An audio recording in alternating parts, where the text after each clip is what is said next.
leur activité. Donc plutôt la partie process, mais qui est, comme vous le savez bien, intimement liée à tous les problèmes humains et ordonnancement du métier des industriels. Donc la spécialité d'ID3E est essentiellement orientée sur le management de l'énergie. On verra peut-être plus clairement ce que ça peut, de quoi il en retourne avec la suite de l'exposé.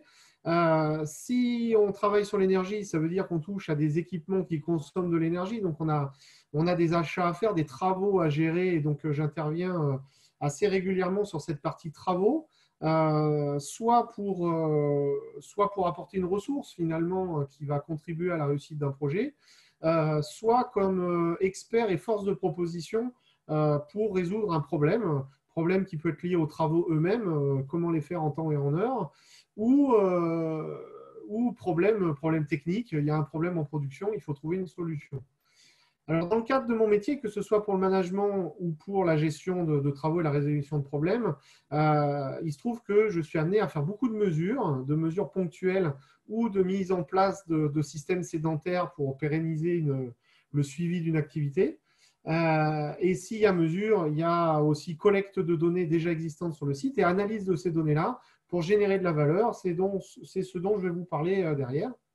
Et en fait, depuis 2014, j'ai une demande forte de mes clients pour renforcer tout ce qui est le volet formation, qui avait commencé initialement sur l'idée de former les gens qui vont exploiter les machines que j'avais contribué à faire installer. Donc, l'idée, c'était d'avoir des opérateurs qui maîtrisent parfaitement l'outil qui venait d'être installé pour qu'il soit opérationnel et productif plus rapidement. Et ce volet-là, c'est pas mal développé également. Voilà. Alors, le ID3E intervient de trois manières différentes. La formation, j'en ai parlé, avec le programme ProRefi dont je vous parlerai à la fin de cette intervention. Et sinon, plus généralement, j'interviens de manière assez classique. C'est ce que je vais appeler le agir pour vous. Donc ça, c'est tout ce qui va être études et audits, prestations de mesures ou autres prestations finalement qui a un début, une fin sur cahier des charges et sur devis. Et de plus en plus, j'interviens en accompagnement. C'est ce que je vais appeler le agir avec vous, où là, l'idée, c'est plus d'accompagner mes clients sur leur projet pour contribuer à leur réussite. Alors, l'entrée peut être une entrée expertise. Il vous manque une compétence et je vous l'apporte. Ça peut être sur le volet des moyens. Vous avez besoin d'analyser des choses et vous n'avez pas les moyens pour le faire, ou pour de la mesure, par exemple. Et puis, ça va être du conseil, donc plus ce qu'on va appeler le coaching. Et puis, il y a la notion d'ingénieur partagé. Là, c'est typiquement, vous avez un projet à mener, vous n'avez pas assez de ressources pour le faire et je m'intègre aux équipes pour contribuer au projet. Voilà. Alors, je ne vais pas balayer toutes mes références, mais ce qu'il faut retenir, c'est que j'essaye de travailler sur un panel de clients extrêmement varié, le plus varié possible, autant en taille qu'en domaine d'activité, pour essayer de faire profiter mes clients de transferts de technologie, puisque j'ai observé que dans les différents secteurs industriels, et notamment sur le sujet énergie, tous n'étaient pas autant avancés sur le sujet et tous n'avaient pas du tout les mêmes contraintes. Et donc, de travailler avec un panel très large en taille et en domaine d'activité, ça me permet de proposer des choses qui ont été testées chez d'autres à des clients d'autres domaines. Voilà. Alors, l'ordre du jour, le thème qui a été choisi, c'est 5 leviers pour des économies d'énergie. Donc, on va parler d'économie d'énergie, qui est mon cœur de métier. Et je vais donc vous présenter les 5 leviers principaux qui sont reconnus au niveau dans le métier pour travailler là-dessus. Et on verra assez vite qu'on a besoin de données et de mesurer des choses. Et donc, c'est pour ça qu'on abordera ce sujet des données avec un sujet un peu accrocheur. Vous n'avez pas d'or, mais vous avez des données. Et c'est une vraie réalité aujourd'hui parce que les entreprises ont de plus en plus de données, soit dans leurs process, soit dans leurs outils de gestion, et pas toujours exploitées, notamment pour le domaine de l'énergie.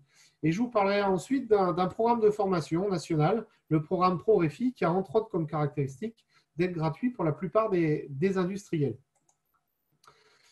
Alors, avant de faire un petit quiz, je vais déjà balayer le sujet de l'énergie. L'énergie, c'est un potentiel d'action. C'est quelque chose qui sert à faire quelque chose. À opposer à la puissance d'une machine. Une grosse machine, elle a la capacité de mobiliser beaucoup d'énergie en pas beaucoup de temps. Voilà. Donc là, le comparatif, ça va être notre haltérophile qui est très puissant, qui est capable de lever une barre très lourde, que le skieur de fond ne sera pas capable de soulever. Mais pour soulever sa barre, notre haltérophile va avoir besoin de relativement peu d'énergie parce que ça dure très peu de temps, alors que notre coureur de fond va skier pendant très longtemps et va donc dépenser beaucoup d'énergie. Ça va être pareil pour nos équipements industriels. Voilà, donc ce qu'il faudra retenir, c'est que partout où il se passe quelque chose, il y a de l'énergie en jeu et inversement, on pourra se poser la question de où est-ce qu'on consomme de l'énergie et de se poser la question de savoir si pour nous industriels, on génère bien de la valeur avec cette énergie. Alors, pour commencer le quiz, je vous propose une question toute simple, c'est de savoir si vous connaissez votre consommation d'énergie. Alors, si vous connaissez la valeur à la grosse louche, hein, vous pouvez le mettre et puis sinon, vous ne savez pas. Pendant le confinement ou hors confinement? Ah, on peut rester sur l'idée du hors confinement, de manière générale quand tout va bien. Mais effectivement, ça pourrait être une excellente question du pendant le confinement, parce que peut-être que ça consomme alors que tout est fermé. Je n'ai pas de réponse. Donc, faut-il en conclure qu'il n'y a que des je ne sais pas? Mélissa, au secours, combien de temps on attend? Non, non, Les réponses je parle de arrivent quand vous parlez l'industrie. du logement, aucune notion. Là, je parle bien de l'activité industrielle. Là, hein. Allez, dans ce cas-là, on va passer à la deuxième question, de savoir quel est le fournisseur d'énergie.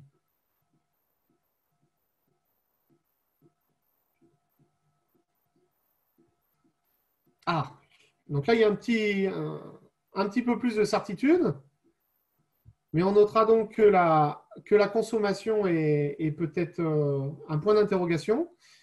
Et alors, la dernière question, qui du coup va être assez facilement. Et oui, on paye les factures, exactement.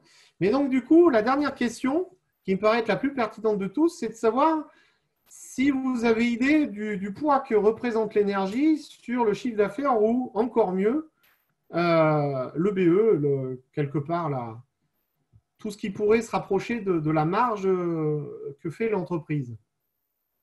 Parce que c'est bien là, en fait, la clé de ce que je propose à travers mon activité, c'est de travailler sur l'énergie comme un levier de performance au même titre que les autres. Et on se rend compte que l'énergie, non seulement a quelques avantages assez forts, qui sont notamment qu'on peut travailler dessus à peu près quand on veut, on n'est pas contraint par l'agenda, que ça ne fait pas la grève, que ça se manage assez facilement finalement, l'énergie, et que le poids de l'énergie dans le budget d'une entreprise peut être quelquefois assez colossal. Et ça fait de l'énergie un levier de performance très important. L'énergie, elle représente aujourd'hui entre 2 et 7% de la plupart des industriels. Quand on part dans des métiers tournés sur les matériaux, donc liés à la métallurgie notamment, on va très vite dépasser les 40% pour atteindre presque les 50%. Et on observe de manière générale que le simple fait de s'intéresser au sujet entraîne des gains de l'ordre de 2%, que la plupart des clients que j'accompagne au bout de quelques années tournent autour de 10-15% d'économie d'énergie par rapport à leur situation initiale. Et puis que chez quelques-uns où on découvre des cas un peu atypiques ou des situations un peu hasardeuses, je pense notamment à des sites un peu historiques, des sites anciens, on arrive à dépasser les 70% de gains d'énergie pour la même activité derrière. Voilà. Ce levier de performance important, il est aussi lié au fait que tout ce qu'on va pouvoir mettre en œuvre est aujourd'hui très fortement subventionné, autant la formation que les études ou les travaux. Et accessoirement, on me demandait si c'était la maison ou pas. À la maison, il y a aussi des aides similaires. Voilà. Et comme je vais essayer de vous le montrer, c'est aussi un nouvel axe de progrès qui est pas mal d'actualité et qui peut être très fédérateur et qui est surtout au cœur de toutes les activités. Et là, je parle bien des activités au sein du site industriel. C'est un sujet extrêmement transversal qui a capacité à mobiliser toute l'entreprise. Alors maintenant, comment faire? Parce qu'on parlait des leviers, donc il y a la question du comment on peut faire tout ça. J'ai volontairement mis ce dessin un peu humoristique où quelqu'un s'attacherait à éteindre la lumière alors qu'à côté, il y a cette énorme machine qui, bien évidemment, consomme beaucoup plus. Alors, ce n'est pas pour vous dire que de s'intéresser à l'éclairage, c'est pas du tout un bon sujet. Il y a beaucoup d'endroits chez nous, par exemple, où le sujet de l'éclairage va être un sujet important. Des sites qui ont beaucoup de stockage, par exemple, pourraient aussi avoir un sujet très important lié à l'éclairage. Mais c'est pour introduire le fait que il va falloir à un moment donné se poser la question de qu'est-ce que je consomme, pour faire quoi, pour être capable de mettre le doigt à l'endroit où ça fait mal, c'est-à-dire les endroits où on consomme pour ne pas générer de valeur. Alors, on vous parlait de 5 leviers pour faire des économies d'énergie. Il se trouve qu'en fait, il y en a 4 plus une que vous voici. Donc, il y a 4 thèmes qui sont abordés de manière qui ont été clairement identifiés en fait depuis plusieurs années dans le métier de la performance énergétique. Et un 5e qui est un peu en marge, qui va être les achats d'énergie. Alors, les achats d'énergie, c'est un sujet en soi. Il y a quelques années, on a été confronté à la fin des tarifs réglementés, ce qui a obligé pas mal d'industriels à remettre en cause une mécanique bien huilée avec EDF. Et donc, il y a des choses à faire au niveau des achats de l'énergie, sachant qu'il y a une partie de la problématique qui concerne que de la taxe. Donc, on a assez peu de levier dessus. Une autre partie qui relève pour tout ce qui est le transport de l'énergie, qui relève d'un service public avec des tarifs réglementés sur lesquels on a finalement assez peu de levier. Et on a un 3e volet qui est l'achat de l'énergie elle-même, le kilowattheure, où là, on est sur un marché ouvert à la concurrence et où il y a non pas vraiment de la négociation qui est possible, mais plus un choix de stratégie d'approvisionnement pour pouvoir optimiser les coûts d'approvisionnement. Voilà. Après, il y a certains sites qui ont des problématiques un peu particulières, mais ce n'est pas l'objet aujourd'hui de développer tout ça. Pour des sujets plus techniques, comment trouver des solutions, comment mettre en œuvre quelque chose qui va permettre de moins consommer, puisque c'est bien l'énergie qu'on ne consomme pas qui coûte la moins chère. Et bien là, on va avoir 4 leviers principaux. Le premier, c'est l'organisation. Donc, typiquement, éteindre la lumière avant de partir. Ben ça s'applique à beaucoup de choses. Et ça peut se décliner sur des choses beaucoup plus profondes à la production. Je pense notamment à l'ordonnancement de la production ou le fait de réorganiser des cycles pour, par exemple, concentrer la production sur un équipement très énergivore sur une partie de la semaine, par exemple. Quand on parle d'ordonnancement de la production, je pense à un client qui est très énergivore, qui est en train de réfléchir à travailler 3 jours dans la semaine au lieu de 5, en faisant travailler les équipes en 3/8 sur 3 jours, au lieu de les faire travailler en 1/8 sur 5 jours, de manière à pouvoir faire travailler son process au maximum de sa capacité sur 3 jours, plutôt que d'avoir de longues périodes où le process consomme sans produire. Voilà. Donc ça, c'est que des choses qui très souvent coûtent assez peu à mettre en œuvre. En tout cas, il n'y a pas d'investissement matériel et qui peuvent contribuer à améliorer le coût de l'énergie par rapport à l'activité. Ensuite, on a tout le volet maîtrise opérationnelle. Là, c'est typiquement, je vais vous donner un exemple très concret, c'est l'installation de panneaux solaires thermiques sur votre toit en relève de chaudière. C'est-à-dire que vous avez une chaudière qui fait de l'eau chaude sanitaire pour se laver les mains et vous installez un panneau solaire pour produire cette eau chaude à la place de la chaudière quand il y a du soleil. Et ben, il y a une étude de l'INES, donc de l'Institut qui travaille beaucoup sur toutes ces technologies solaires, qui a révélé qu'il y avait plus de 70% des installations solaires qui produisaient zéro pour des raisons toutes bêtes, comme par exemple la vanne n'a pas été ouverte.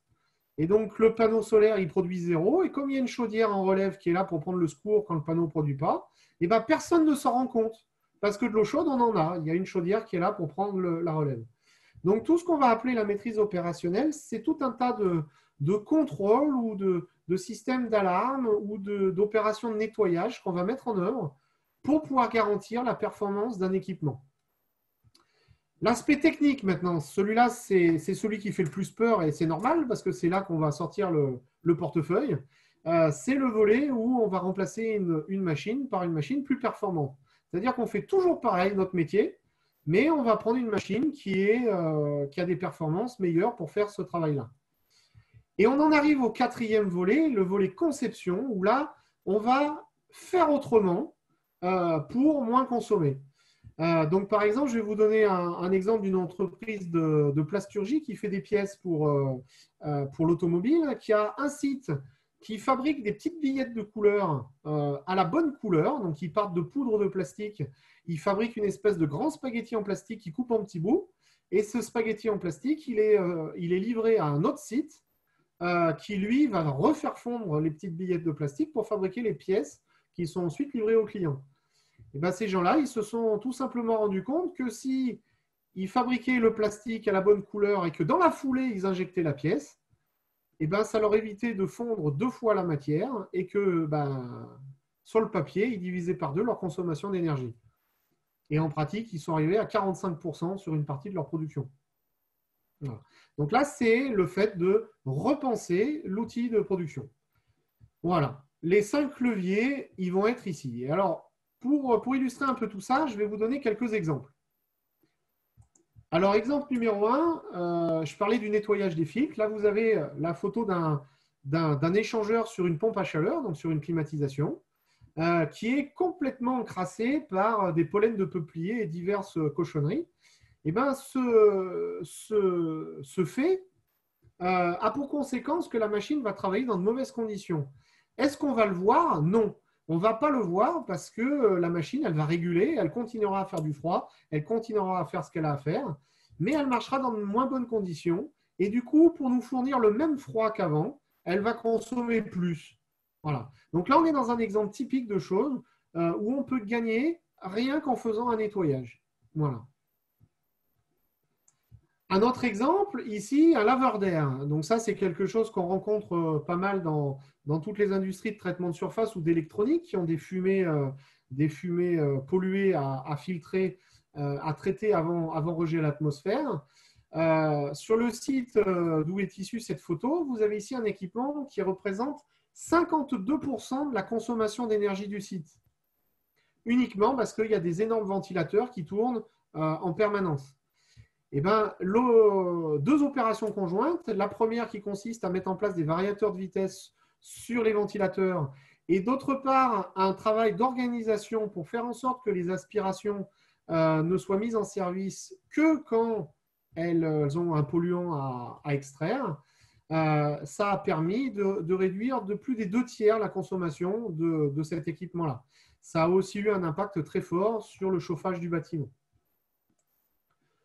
Là, vous avez en photo une étuve qui peut servir à faire des collages, par exemple, dans les métiers de l'électronique, des collages ou certaines opérations de brasage, par exemple, sur des prototypes, avec des équipements un peu spécifiques. Sur l'équipement que vous voyez, on s'est rendu compte en fait que cet équipement, il avait plus des 3/4 de l'énergie qu'il consommait, qui consistait finalement à chauffer la masse de l'étuve elle-même plutôt que la masse des pièces qu'on mettait dans l'étuve.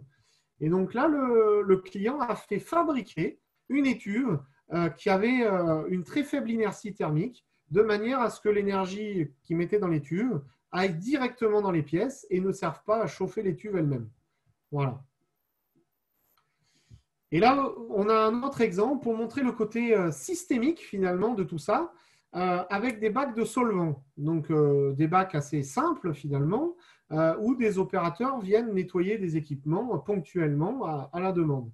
Pour des raisons d'hygiène-sécurité, il y a une aspiration permanente qui a été mise en place sur ces postes de nettoyage. Et l'air est donc rejeté dehors avec les solvants. Hein, ce n'est pas forcément idéal déjà d'un point de vue environnemental. Mais l'entreprise qui a mis ça en place était déjà très avancée en termes de suivi d'économie d'énergie. Et ils ont pu détecter très rapidement que le simple fait de mettre ces deux bacs avait augmenté de 20% leur consommation de chauffage, puisque tout l'air qui était aspiré ici pour aspirer les fumées toxiques était compensé par de l'air froid qui rentrait dans le bâtiment et qu'il fallait donc chauffer. Et donc, ces deux petits bacs installés finalement le plus simplement du monde ont eu un impact sur l'ensemble du bilan énergétique de l'entreprise. Alors, j'enchaîne sur un autre exemple qui est finalement plus complet. On imagine un local frigorifique pour faire accéder des camions. Si on travaille là-dessus, initialement, on m'avait fait intervenir uniquement parce que le système de production de froid était un peu vieux et le client ne voulait pas que son équipement tombe en panne. C'était une entreprise donc, de transport avec certains camions qui transportaient des denrées alimentaires qui ne devaient pas du coup risquer une rupture de la chaîne de froid et donc il fallait que cet équipement ne tombe pas en panne. Donc là, on avait la problématique d'un bâtiment isolé, bien évidemment, avec des portes d'accès des camions étanches, des sas de camions étanches, qui étaient en plus ou moins bon état, et puis ce système de climatisation très vieillissant. En regardant un petit peu ce que fait ce bâtiment, en se posant la question, mais à quoi me sert ce bâtiment? Quelle est la valeur ajoutée de ce bâtiment? Eh bien, on se rend compte que la plupart du temps, il y a juste une seule palette au milieu du bâtiment, puisque en moyenne, il y a l'équivalent du contenu d'un seul camion qui est dans ce bâtiment-là, alors qu'il a une capacité bien supérieure. Et en creusant un peu, on se rend compte qu'en fait, le bâtiment, il est justifié uniquement à cause de la période des fêtes, donc juste avant les fêtes de Noël, où le bâtiment est finalement rempli de saumon, d'huîtres et autres joyeusetés pour les repas de fête. Et que le reste du temps, il y a finalement une charge assez faible sur le bâtiment. Et ça, le simple fait de constater ça, ça permet d'ouvrir la porte à des solutions beaucoup plus simples, où on va non pas refaire tout le système de climatisation, mais uniquement remettre en cause la surface même du bâtiment. Et donc, au lieu de rénover le bâtiment complet, on va cloisonner et rénover une toute petite partie du bâtiment pour que toute l'année, on ait quelque chose d'ultra moderne, extrêmement performant énergétiquement, mais également plus performant pour l'activité. Et puis, au moment des fêtes, on enlève la cloison et on se retrouve avec le bâtiment complet, qui est certes un peu vieillissant, mais on a toute l'année pour l'entretenir et faire en sorte qu'au moment des fêtes, il fonctionne dans de bonnes conditions. Voilà. Donc, il y a un aspect ici, contexte, très important, mais qui est au cœur en fait, de toute démarche de performance énergétique. Il faudra se poser la question de pourquoi est-ce que je consomme de l'énergie. Le petit détail qui est intéressant, c'est qu'une fois qu'on a vu que tout ça, ça marchait essentiellement l'hiver, et qu'en hiver, en Savoie, il fait plutôt pas très chaud, on va pouvoir se poser la question de rafraîchir le bâtiment, non pas avec une climatisation, mais uniquement avec une ventilation forcée avec de l'air extérieur. Voilà. Je ne rentre pas plus dans les exemples parce j'ai déjà passé 20 minutes de présentation et j'en ai pas beaucoup plus. Et donc, je vais développer un petit peu plus plutôt sur la méthodologie et sur les outils qu'on met en œuvre pour arriver à des résultats pertinents. Alors déjà, l'énergie, comme je vous l'ai déjà dit, son objectif, c'est de générer de la valeur. Normalement, on consomme de l'énergie sur des process qui ont vocation à produire quelque chose qui est vendu. Et donc, il y a une vraie problématique de question à se poser. Je consomme pour produire quelle valeur? Et se pose alors la problématique même de est-ce que travailler sur l'énergie est pertinent? Si je travaille sur l'énergie, mais que j'ai par exemple 40% de taux de rebut sur la matière que j'introduis dans mon process, les équipements de production d'énergie sont finalement un sujet très peu pertinent pour nous. Et donc, le sujet énergie, je m'efforce de le placer comme un poste de coût comme les autres dans l'entreprise Et finalement, la seule différence qu'il va avoir par rapport à nos stylos et notre papier toilette qu'on achète pour notre activité, c'est que l'énergie, comme elle est utilisée par le process, elle va être un indicateur extrêmement intéressant de l'activité.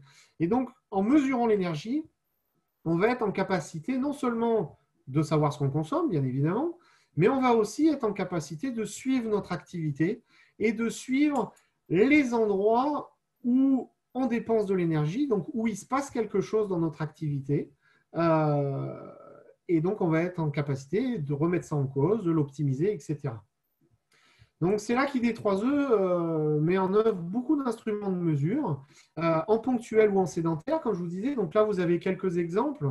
Là, vous avez un gros tuyau en bas où il y a une mesure de débit sur une canalisation, la thermographie infrarouge, des data loggers qui sont installés, branchés sur des automates pour pouvoir, le temps d'une semaine, 2 semaines, 3 semaines, pouvoir collecter les données sur une chaîne, où vous avez des compteurs d'énergie. Donc ça, c'est la photo en haut à gauche, dans des armoires électriques pour être capable de produire ce petit camembert là, qui est un énorme point d'interrogation dans beaucoup d'industries. Qu'est-ce que je consomme? Où part mon énergie? Quel est l'atelier qui consomme? Quelle est la machine qui consomme? Quel est l'élément de ma production qui consomme aujourd'hui? Voilà. Et cette consommation d'énergie, on va en général la corréler à des informations qui, elles, sont très souvent disponibles, à savoir qu'est-ce qu'on a produit, à quel endroit, etc. Donc, on va faire un travail d'analyse de données. Donc, cette analyse de données, elle va déjà passer par de l'observation des données. Donc là, c'est ce que vous pouvez voir en partie haute. On va pouvoir observer les données, on va pouvoir identifier et comprendre des choses qui se sont passées sur le process. L'image en bas, ça va être un dashboard de suivi des consommations. Et finalement, il ressemble à n'importe quel autre dashboard parce que suivre l'énergie, c'est suivre des indicateurs de performance, c'est suivre ce que vous faites très certainement dans d'autres domaines de l'activité.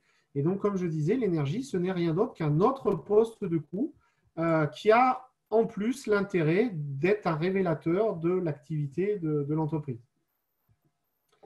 Donc, il y a beaucoup d'outils d'analyse comme ça qu'on va pouvoir utiliser.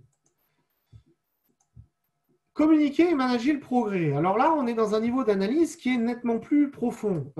Avec les indicateurs, avec les dashboards, on va pouvoir constater qu'il y a des problèmes. Et quand il y a des problèmes, on va pouvoir essayer de les comprendre et d'aller chercher les solutions. Et c'est là qu'interviennent des outils comme, alors là, ce que vous voyez, c'est une matrice de corrélation qu'on va utiliser, par exemple, pour essayer de comprendre qu'est-ce qui est à l'origine de la consommation sur le site. Donc, typiquement, c'est des choses qu'on fait sur toutes les données de supervision, des données qui viennent des ERP, des données qui viennent de mesures ponctuelles de consommation. Et on va essayer de voir qu'est-ce qui a corrélation entre la consommation et l'activité. Le même outil va nous permettre, par exemple, de rechercher des causes de défaut. Et quand on parle d'énergie, on veut consommer de l'énergie pour produire des pièces bonnes, bien évidemment. Donc, travailler sur des défauts, travailler sur des choses qui sont souvent au cœur de la productivité aujourd'hui, c'est une manière de travailler sur l'énergie. Et on va utiliser ce genre d'outils pour pouvoir retrouver des causes de défaut. Alors, il y a des outils beaucoup plus performants, comme l'outil, alors c'est une représentation graphique qui est un peu complexe et voire même sans intérêt comme ça en l'état. Mais en fait, ce sont des outils qui vont nous permettre de discrétiser parmi plein de paramètres, de mettre le doigt sur certains paramètres ou certaines combinaisons de paramètres qui vont avoir de l'influence sur quelque chose qui nous intéresse. Donc là, en l'occurrence, ça a été fait sur une machine. On a dit, nous, on s'intéresse à la consommation d'énergie. Et ça va nous permettre d'avoir, par exemple, comme information, que la lèse, donc c'est la largeur des pièces qu'on met dans la machine, c'était le critère le plus pertinent à regarder pour optimiser la consommation d'énergie. On pourrait faire la même chose, par exemple, pour corréler un nombre de défauts avec certains paramètres d'un équipement, par exemple. Ça peut se représenter aussi de manière un peu graphique. Là, ce que vous voyez avec ce graphe 3D, c'était quelque chose qui a été utilisé pour expliquer à des opérateurs les réglages optimums qu'il y avait sur une machine. Grâce aux outils que je vous ai montrés juste avant, on a pu discrétiser deux paramètres principaux, qui étaient des paramètres de réglage sur la machine. Et on a représenté graphiquement en fait toutes les productions qui avaient été réalisées. Et on a pu expliquer aux opérateurs que l'optimum, il était là et que ça correspondait à tel réglage et tel réglage. Voilà. De la même manière, et alors ça peut aider en réunion de résolution de problèmes, mais ça peut aussi être délicat en termes de management d'équipe. Mais ce genre d'outil peut nous mettre en évidence quelquefois que, par exemple, Robert, il a un niveau de performance qui est plus élevé que Antoine, alors qu'il fait la même chose.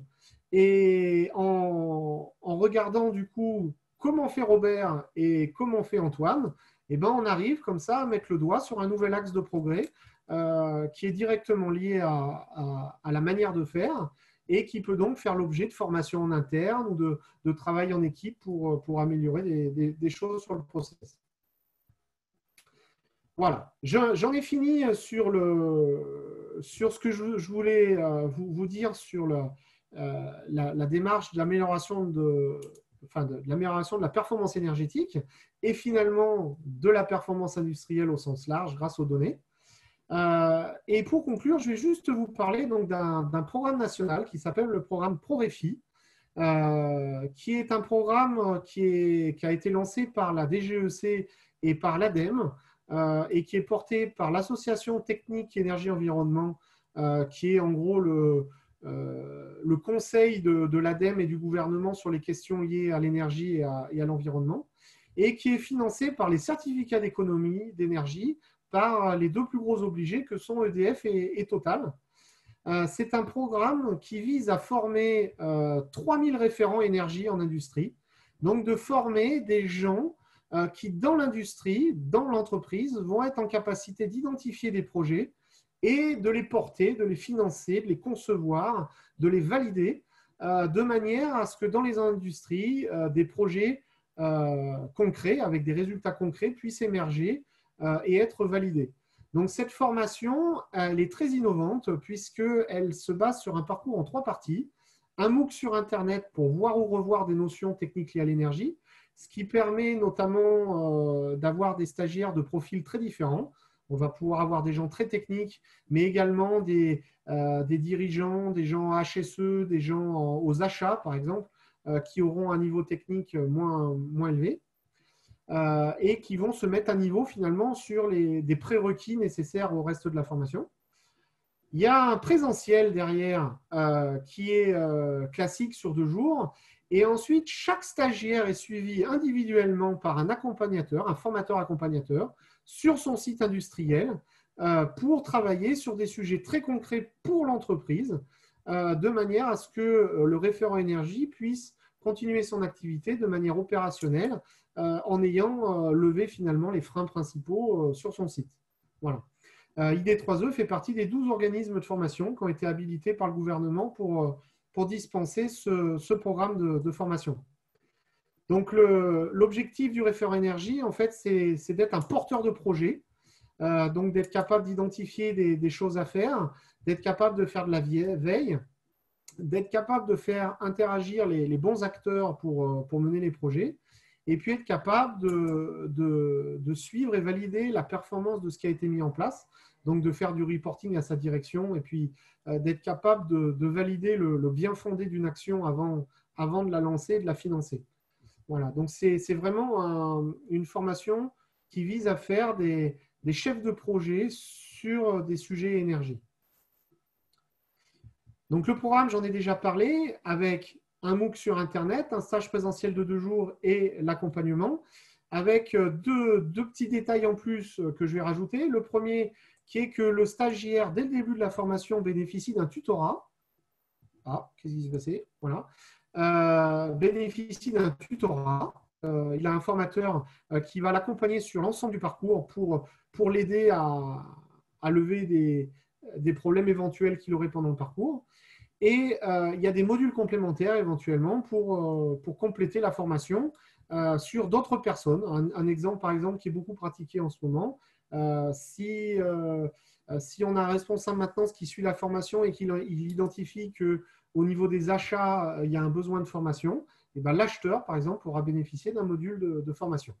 Voilà. Ce programme de formation est financé à 100% pour tous les sites industriels de moins de 300 salariés et tous les sites de plus, enfin non pas les sites, les sirènes, pardon, je dis une bêtise, les sirènes de moins de 300 salariés. Et pour les sirènes de plus de 300 salariés, c'est pris en charge à hauteur de 50%. L'ensemble du parcours, le MOOC, le stage présentiel et l'accompagnement sur site qui dure 5 mois. Donc, on est vraiment sur quelque chose de très opérationnel. Voilà, j'en ai fini. On va peut-être pouvoir rouvrir les micros pour travailler sur des questions-réponses en direct à ce moment-là. Voilà. Ou ceux qui ont du mal avec leur micro, continuer à converser avec l'outil de chat. Alors, il y avait l'idée aussi d'éventuellement refaire un autre live sur peut-être un sujet plus ciblé. Alors, je pensais à l'énergie, je pensais sur l'analyse des données. Parce que là, je suis volontairement, pour tenir les 30 minutes, je suis resté très générique. Voilà. Alors, soit j'ai saoulé tout le monde, soit j'ai comblé tout le monde. Il va falloir me dire. C'était très intéressant, David. Bah, je suis bien content. Tu as peut-être, David, la commande pour rouvrir les micros. Je ne sais pas si c'est chez toi. Non, je peux le faire aussi. J'ouvre. Je ne sais pas faire.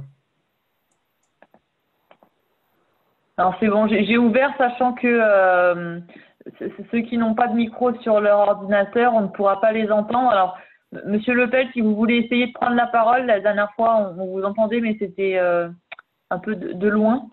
Oui, tout à fait. Donc, je suis là, je ne sais pas si vous m'entendez. Oui, ça va, on vous entend bien là. Bon, très bien. Ben, merci, c'était très intéressant, effectivement.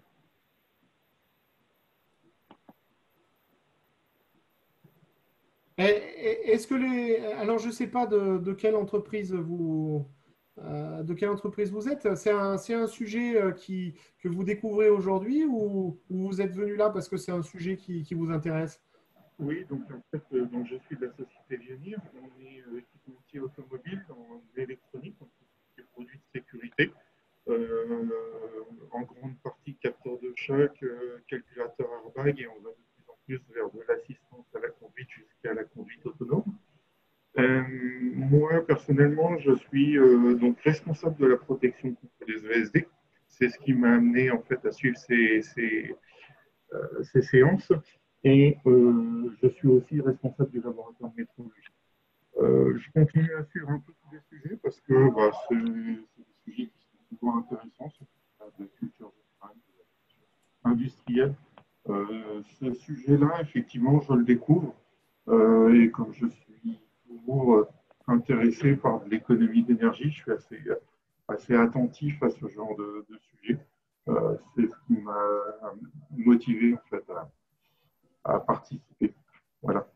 Après, je ne suis pas directement impliqué dans la gestion de l'énergie sur notre site. D'accord. D'accord. Et alors, si on devait refaire un live sur ces sujets-là, qu'est-ce qui vous intéresserait plus? Plutôt des choses liées sur des exemples de choses qui se font, Oui, ou plutôt la partie data? les deux, parce qu'effectivement, je suis aussi passionné un peu de traitement de données et de statistiques qu'on peut faire avec toutes ces données. Découvrir un peu tout ce qui se cache derrière des chiffres et tout ce que quelques chiffres peuvent nous apprendre. Ça, c'est des sujets qui sont toujours très intéressants, notamment aussi dans mon domaine de métrologie. Et puis, oui, quelques exemples de ce qu'on peut tous faire au quotidien et qui, multiplié par le nombre de personnes qui vont adopter ces gestes-là, finissent par avoir des impacts significatifs. D'accord. Et effectivement, je transmettrai le lien de l'enregistrement à mes collègues infrastructures qui seront un peu plus peut-être intéressés à plus grande échelle, je dirais, au niveau du site par rapport à notre bilan énergétique. Mhm. Ils sont en ce moment en télétravail, c'est pour ça que je ne suis pas forcément incité l'envoi de l'information à ces gens. D'accord.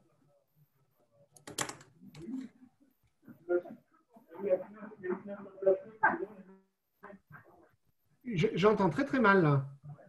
Je ne sais pas si je suis le seul. Oui, c'est comme si le micro était de loin, en fait, ouais. J'ai pas entendu la fin, là, je ne sais pas qui a parlé.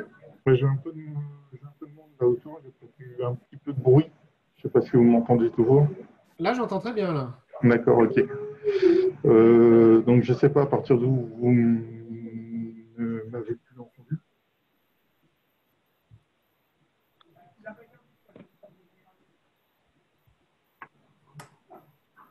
Donc, en fait, oui, les dernières choses que je disais, c'est que je transmettrai le lien à mes collègues infrastructures qui seront beaucoup plus intéressés à grande échelle à hauteur du site. D'accord.